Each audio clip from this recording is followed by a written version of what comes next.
é o rosto de um novo tempo. João Lourenço é desde setembro de 2017 Presidente da República de Angola. Estas são imagens únicas. João Lourenço acompanha a RTP numa volta pelo Largo e Jardim em frente ao Palácio Presidencial. É a primeira vez que isto acontece. A tradição diz que o Presidente só é filmado aqui quando recebe a visita de chefes de Estado ou de Governo. Este é um gesto simbólico, um sinal revelador das mudanças que estão em curso no país, um processo de abertura e transparência na esfera do poder em Luanda. João Lourenço conta-me que este era o Palácio do Governador no tempo colonial. Logo após a independência, Agostinho Neto instalou aqui a sede do poder presidencial.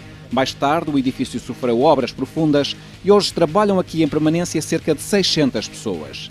Durante largos anos foi o lugar de trabalho e de residência de José Eduardo dos Santos, um dos líderes políticos que mais tempo ocuparam o poder em todo o mundo e um homem que marcou definitivamente a história de Angola. O novo presidente explica que vive e trabalha no palácio e tem como vizinho mais próximo o bispo de Luanda, no edifício mesmo ao lado. Logo depois entramos no Palácio da Cidade Alta. Chegou a hora da primeira entrevista de João Lourenço à televisão portuguesa. Muito boa noite. Esta é uma entrevista especial. Encontramos-nos na sede presidencial em Angola. Nos próximos 35 minutos vou conversar com o Presidente João Lourenço no momento crucial da história deste país e na véspera da chegada a Angola para uma visita de Estado do Presidente Marcelo Rebelo de Sousa. Sr. Presidente João Lourenço, muito obrigado por receber a RTP e por esta entrevista. Sei que também estamos na véspera do seu aniversário e que convidou o Presidente português para esse evento. Foi mera coincidência ou na política não há acasos? Olha, de facto, na política não há casos. Não há casos, juntamos o útil ao agradável. Eu dizia em Portugal que, para além das relações institucionais, na política as relações pessoais ajudam. E é neste quadro que eu convidei o Presidente Marcelo a chegar a Luanda exatamente no dia do meu aniversário. E como é que são as suas relações pessoais com ele? São boas, apesar da diferença de idades, mas as relações são boas e procuramos cultivar cada vez mais. Ao longo dos últimos anos, as relações entre Portugal e Angola têm tido altos e baixos. Do seu ponto de vista, neste momento, como é que o senhor classifica as relações entre os dois países? Neste preciso momento, as relações estão no pico da montanha, né? Estão lá bem em cima. De qualquer forma, temos o dever de continuar a trabalhar no sentido, não diria de manter este nível, mas, se possível, subir ainda mais. E isso depois de um período que foi uma fase muito baixa, que teve a ver com o processo Manuel Vicente, que já está superado. Por que é que para Angola essa questão foi tão relevante? Bom, para Angola esta questão foi relevante porque nós estávamos perante o incumprimento de um acordo entre 12 Estados e 12 Estados que se querem bem e havia necessidade de uma das partes recordar à outra parte que temos um acordo que precisa de ser cumprido. Felizmente o bom senso acabou por vencer e esse momento difícil passou rapidamente e não deixou sequelas. O senhor, no seu discurso inaugural, em setembro de 2017, acabou por não fazer referência a Portugal, justamente por causa desse caso. E, na altura, aquilo foi um pouco decepcionante em Portugal. Acha que se fizesse hoje um discurso semelhante, a referência a Portugal já estaria presente? Bom, primeiro dizer que a interpretação é vossa quando dizem que foi intencional não ter feito referência explícita a Portugal. Eu não fiz referência explícita a todos os países que estavam presentes na cerimónia. Havia bastantes países, na sua maioria africanos. Portugal era dos poucos países europeus que estava presente, tirando aqueles que estavam representados a nível dos respectivos embaixadores. É verdade que as relações entre Angola e Portugal sempre foram especiais, desde a proclamação da independência em 1975, mas de qualquer forma eu devo dizer que não foi intencional essa, chamemos-lhe omissão, não houve nenhuma omissão intencional. A única verdade que há nisso é que de facto não citei o nome de Portugal. Numa ocasião futura, digamos daqui a 3 anos, sensivelmente, quando haver novas eleições, não devo adiantar o que direi sobre Portugal, mas é uma surpresa que deixo para todos, para os angolanos e para os portugueses. E será com certeza uma boa surpresa. Eleições a que o senhor vai concorrer, não há dúvida nenhuma sobre isso, não é? Em princípio, se até lá estiver boa saúde, com certeza que vou concorrer. Sr. Presidente, apesar de tudo, ainda subsistem algumas questões entre os dois países e uma delas tem a ver com a dívida do Estado angolano a algumas empresas. Qual é exatamente o montante dessa dívida e qual é o calendário que o Estado angolano tem para o pagamento dessas dívidas? Bom, o montante da dívida varia consoante os momentos, porque desde o momento da minha visita a Portugal até os dias de hoje, gradualmente nós temos vindo a reduzir esse mesmo valor. E nos próximos dias vamos fazer mais um pequeno esforço no sentido de reduzir ainda mais esse mesmo valor. O importante é que toda a dívida é para ser paga, desde que o devedor reconheça que deve, e Angola reconhece que deve. Portanto, a nível das equipas ministeriais, técnicas e ministeriais, tem havido esse trabalho quase que permanente de reconhecimento da dívida. E existe um calendário para esse cumprimento ou vai-se fazendo caso a caso? Se fosse possível nós liquidarmos a dívida de uma vez, falo-íamos. É evidente que isso não é possível. O importante é dizer que estamos a fazer o esforço de acelerar esse reembolso da dívida para com Portugal. Sr. Presidente, qual é a importância para a Sonangol, que é a maior empresa de Angola, dos seus investimentos em Portugal, nomeadamente no Milênio BCP e também indiretamente na Galp? Porque a Sonangol está a desfazer-se de algumas participações noutras empresas. No caso português, qual é a intenção relativamente à futura presença da Sonangol? Bom, de uma forma geral, a Sonangol tem orientação no sentido de se retirar daqueles negócios que não têm muito a ver com a sua atividade, que é a extração de petróleo, extração e comercialização de petróleo. Isto é no geral. No concreto, nós vamos ver caso a caso. No caso da Galp, a Galp está ligada ao setor dos petróleos, portanto... Não há razão para sair. Não há razão para sair.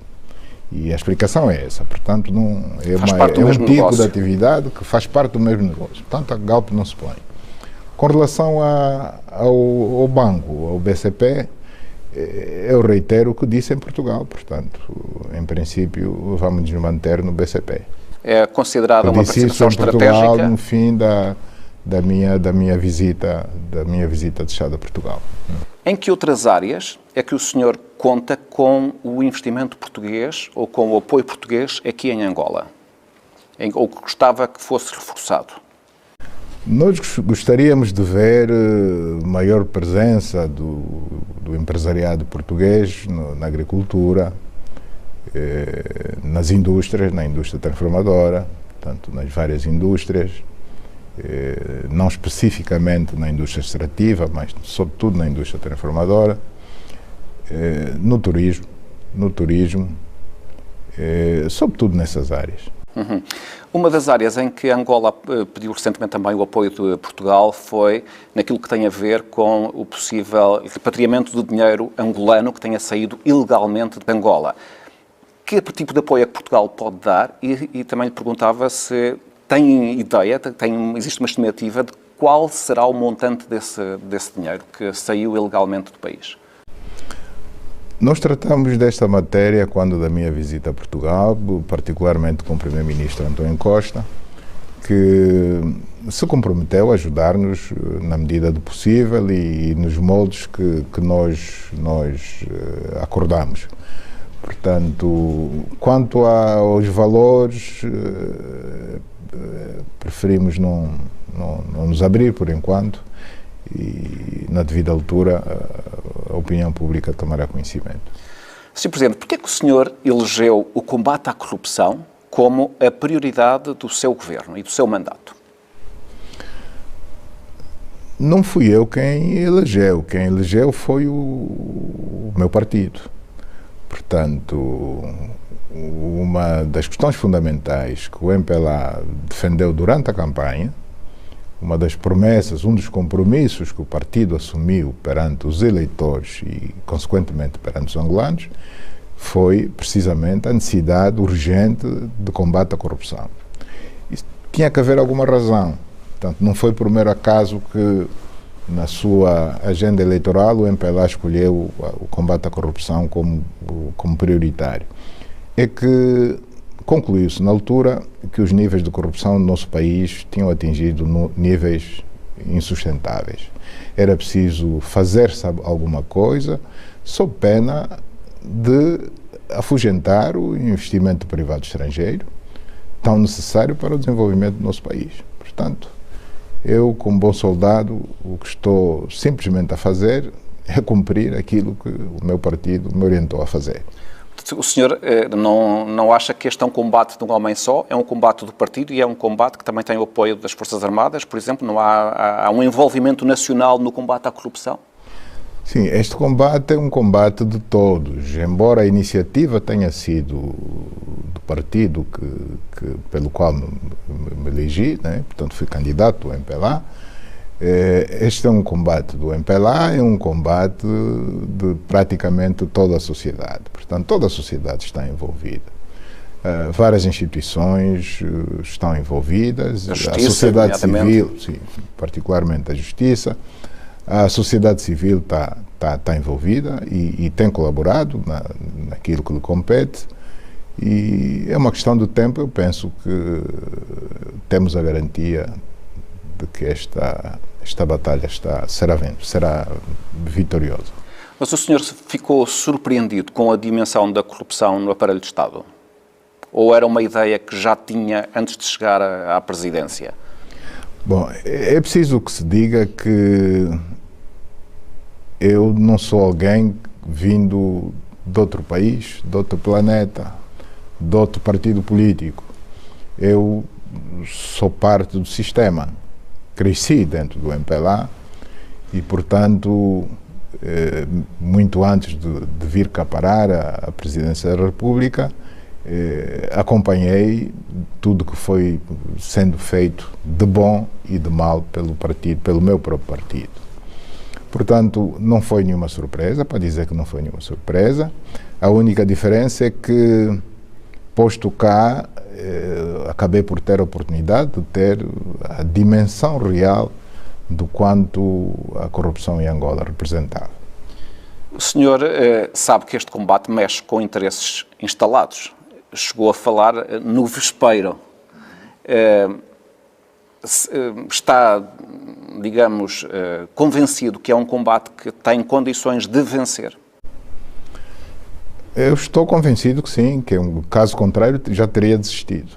Se não desistir, é porque estou preparado para a luta, sei que não estou sozinho e por não estar sozinho sinto-me estimulado a continuar a liderar esta luta. Eu só estou a liderar, eu não estou a fazer o combate, eu só estou a liderar. Portanto, é uma luta que é de todos. É difícil, devemos ser honestos em dizer que carece de muita coragem, da perca de muitas noites, mas pensamos ter os nervos de aço suficientemente fortes no sentido de levar este combate até o fim, seja quais forem as dificuldades e as ameaças que possamos encontrar pelo caminho. Sr. Presidente, há alguns observadores que relativamente a esta questão pensam o seguinte: até que ponto é que isto é uma mudança profunda que se está a acontecer em Angola ou é apenas algo cosmético que poderá, daqui a uns tempos, práticas antigas poderão voltar com outras personalidades? Acha que há uma mudança que está a acontecer de práticas, de métodos, de cultura, que vai permitir que seja uma Angola nova em termos daquilo que é a relação com a corrupção? Bom, ninguém pode garantir que daqui para frente não haverá corruptos. Essa garantia ninguém dá. A única garantia que podemos dar é que poderá haver corruptos, mas não ficarão impunes. Portanto, a grande diferença não é haver ou deixar de haver corrupção. O problema é que antes havia corrupção e impunidades, essas duas categorias estavam praticamente casadas, e nesta nova era, se haver corruptos, e admito que possa haver, não haverá impunidade. Independentemente do ou nome não é descoberto, e independentemente do poder sim, de quem estejamos a falar. Ou não é descoberto, ou se for descoberto, não haverá impunidade. Independentemente de quem seja. Não há, digamos, intocáveis. Com certeza, isso já eu disse em determinada ocasião, creio que foi no Congresso Extraordinário que me elegeu como presidente do partido, que o tempo da impunidade tinha ficado para trás e que deixava de haver intocáveis no nosso país. A prática está aí para confirmar essa minha afirmação, porque há pessoas que hoje estão a contas com a justiça e que há 2 anos atrás era impensável falar-se sequer na possibilidade desses nomes estarem hoje com problemas com a justiça. Pelo seu poder, pelo poder que tinham na altura. Com certeza.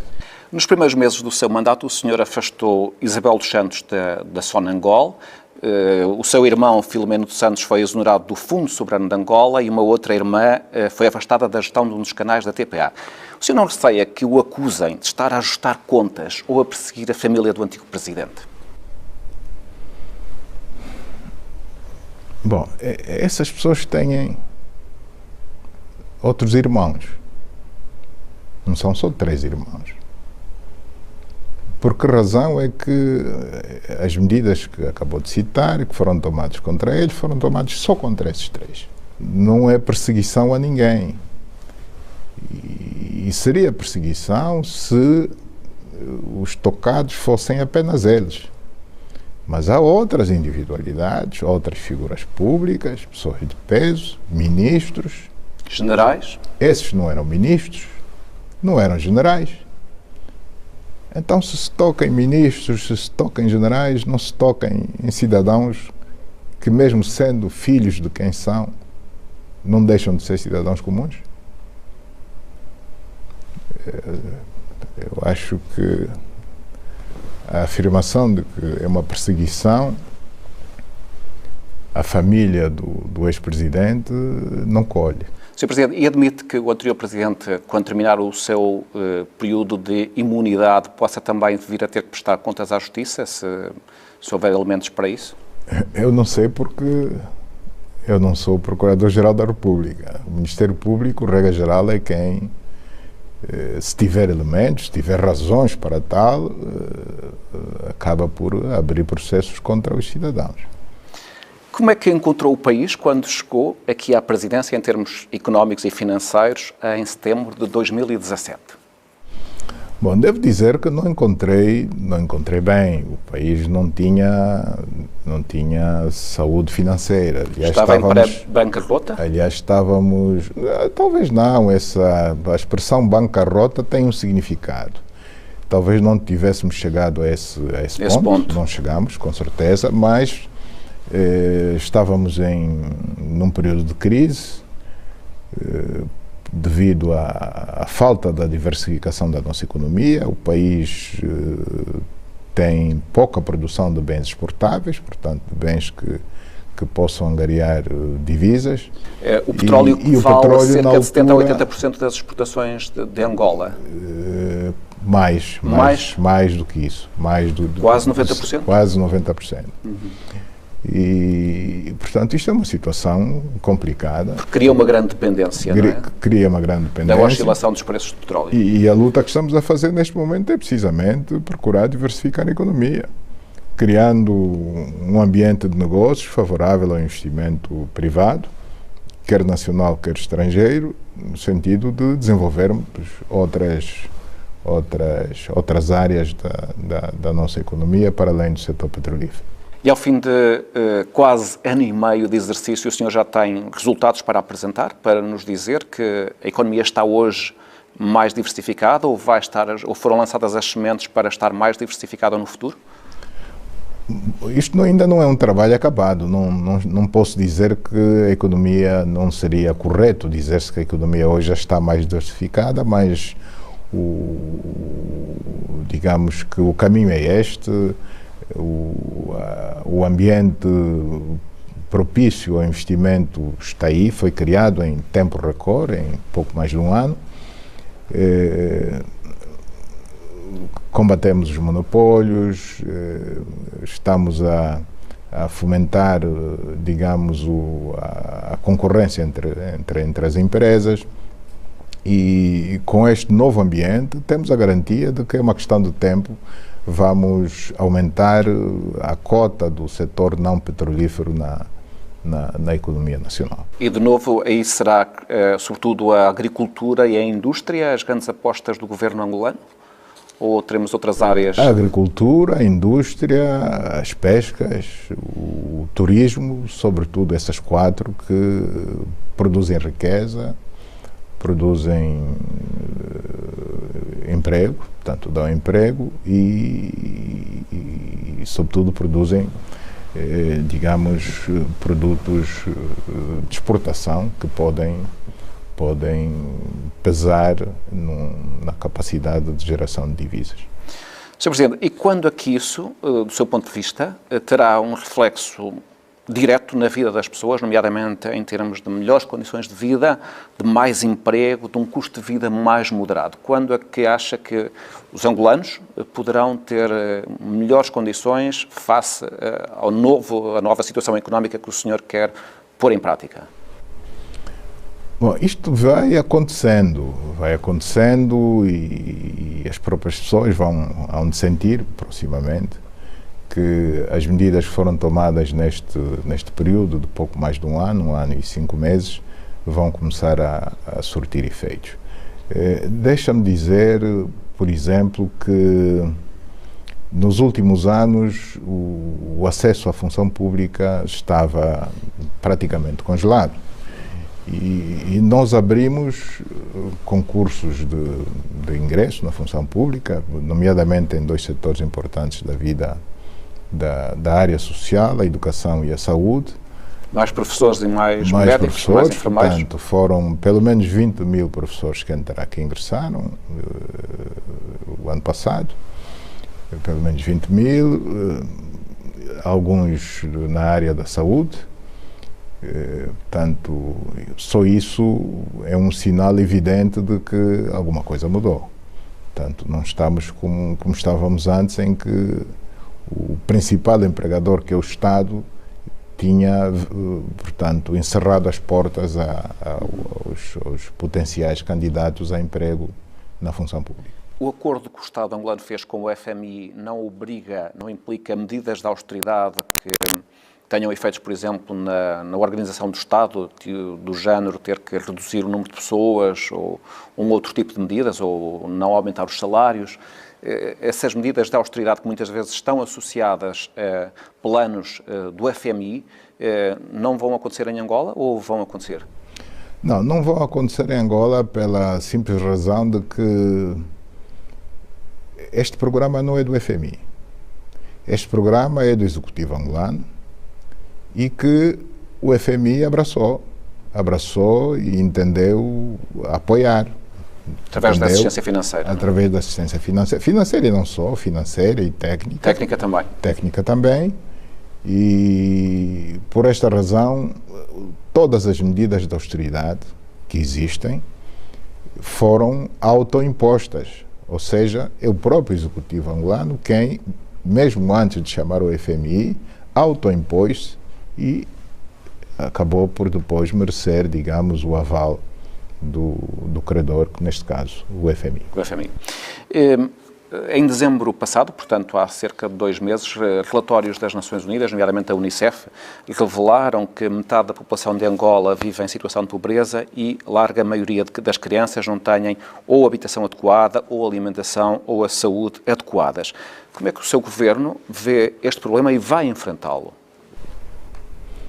Bom, a pobreza é um problema do continente e é um problema do nosso país. Portanto, é um facto que existe pobreza em Angola, como existe em muitas partes do mundo. E a nossa luta é gradualmente ir lutando para a redução desses mesmos índices de pobreza. A pobreza estava ligada, sobretudo, aos longos anos de conflito armado. Portanto, não havia circulação, os campos estavam minados e nos últimos anos foi feito um esforço muito grande no sentido, em primeiro lugar, da desminagem dos campos, da abertura das vias, portanto, existe circulação por terra e hoje a oferta de bens alimentares produzidos localmente já é bastante significativa. Portanto, em termos de fome, por exemplo, não se pode dizer que exista fome em Angola. Pode haver má nutrição. Pode haver alguma má nutrição, há sempre alguma, mas mesmo assim, comparativamente aos anos de conflito, houve uma evolução muito significativa. Grande, bastante significativa. Bom, é evidente que a pobreza não é só a falta de alimentos. A pobreza tem a ver com as condições de habitação da população, o acesso à escola, o acesso à água potável, sobretudo. E mesmo aí, grandes investimentos têm vindo a ser feitos no sentido de satisfazer o maior número possível de cidadãos, tanto com acesso à água potável, à energia e à habitação. O senhor há pouco já me disse que muito provavelmente será candidato de novo nas próximas eleições, se tiver em condições de saúde. Mas é cedo para se falar disso. Diga? Eu acho que é cedo para se falar disso. É cedo para se falar. Que visão é que tem para Angola? Que herança é que o senhor gostava de deixar quando, ao fim de 10 anos, deixar a presidência angolana? Qual é a sua visão para o país?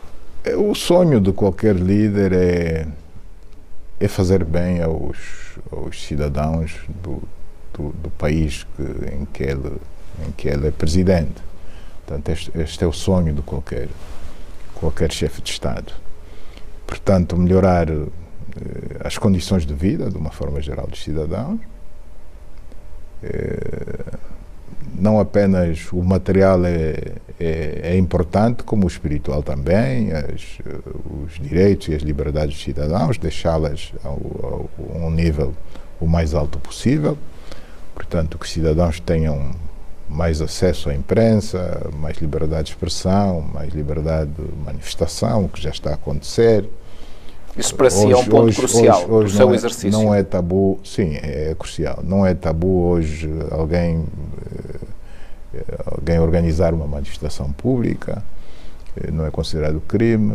As organizações não governamentais, as organizações da sociedade civil, hoje não são estigmatizadas, portanto, não há quem seja considerada contra o regime pelo simples facto de discordar do Presidente? De discordar do Presidente, de discordar das políticas do Governo.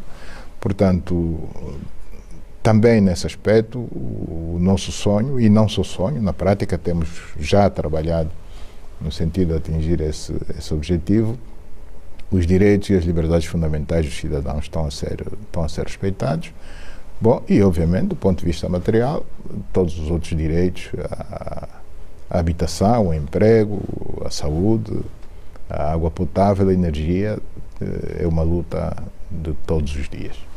Sr. Presidente, qual é a sua opinião sobre a CPLP e se acha que é uma organização que tem sido meramente simbólica ou, na verdade, há aqui um potencial que pode ser aproveitado? Sobre a CPLP, há muito que se lhe diga. A CPLP é uma organização de países que, do ponto de vista geográfico, estão descontinuados, portanto, estamos em vários continentes. De um certo ponto de vista, isso é uma desvantagem, mas de outro ponto de vista, isto é algo de muito importante.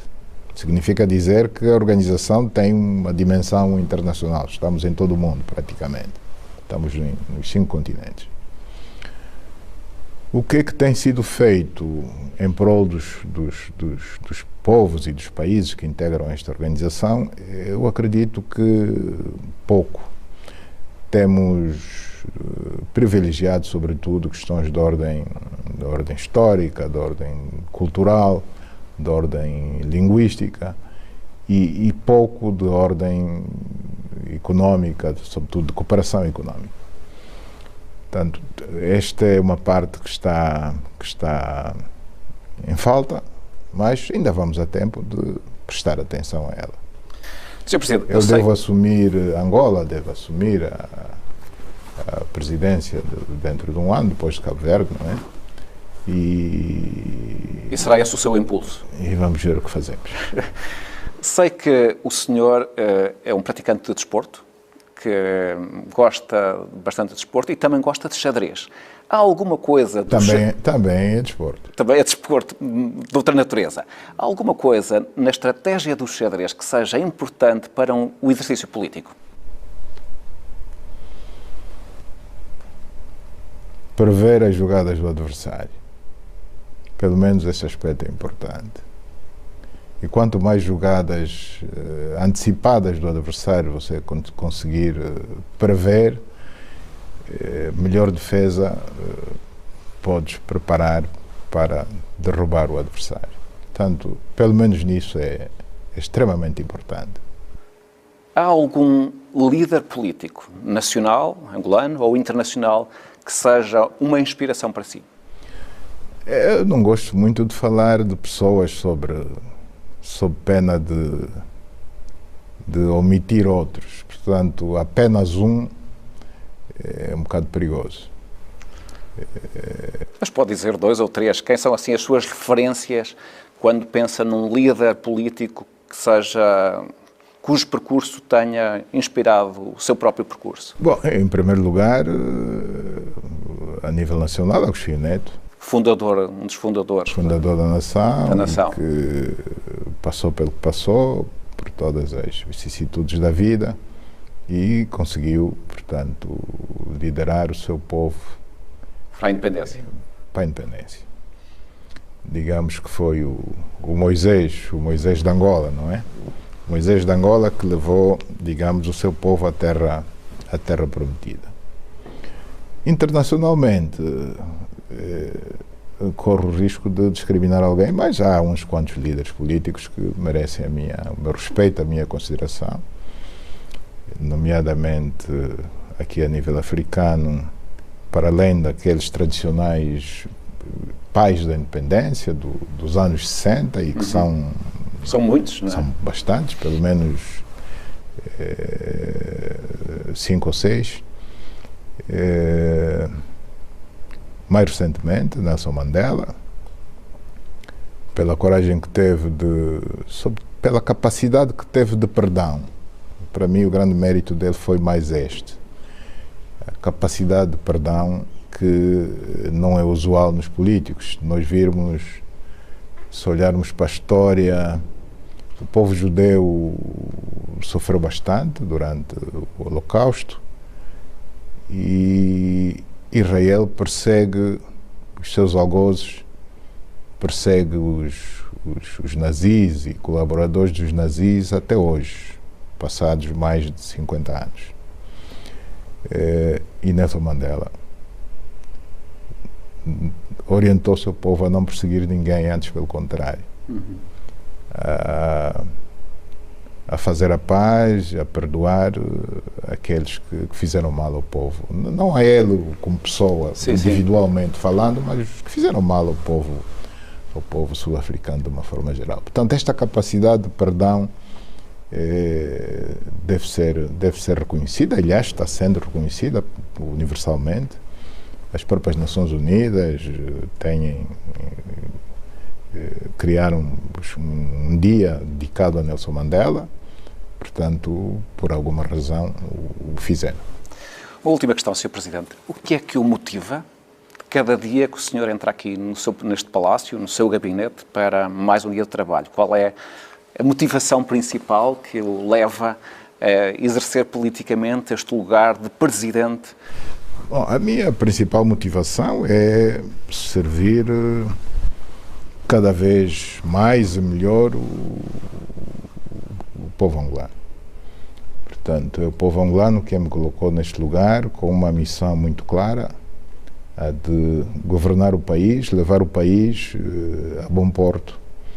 Portanto, se considerarmos que Angola é um navio, levá-lo a bom porto, em todos os aspectos, é isso que estamos a procurar fazer todos os dias, com bastante esforço, trabalhando bastante, dormindo pouco, descansando pouco, mas não temos que nos lamentar por isso. Portanto, se aceitarmos o desafio, é para encará-lo de frente, sem lamentações. Portanto, todas as dificuldades que encontrarmos, devemos considerá-las como normais, próprias do ofício. Conseguiremos superar a todas ou não, veremos. Quando chegarmos no fim do mandato, ainda é cedo para se fazer um balanço geral. Estamos apenas a 1 ano e 5 meses. Quando chegarmos ao fim do mandato, e mesmo assim, mesmo aí, com certeza que todos os problemas do país não estarão resolvidos. Ninguém consegue esse milagre. Uma varinha mágica, não é? Esse milagre de resolver todos os problemas de um país, qualquer que seja o país. E Angola não é uma exceção. Sr. Presidente João Lourenço, agradeço ter-me concedido e à RTP esta entrevista. Gostei de conversar consigo e de o conhecer. Muito obrigado por nos receber aqui no Palácio Presidencial de Luanda. Esta entrevista pode ser vista em simultâneo na RTP1, RTP Internacional e RTP África e, a partir de agora, em todo o momento, no site da RTP, em RTP Play. Eu sou o Vítor Gonçalves. A todos, muito obrigado e boa noite. Obrigado.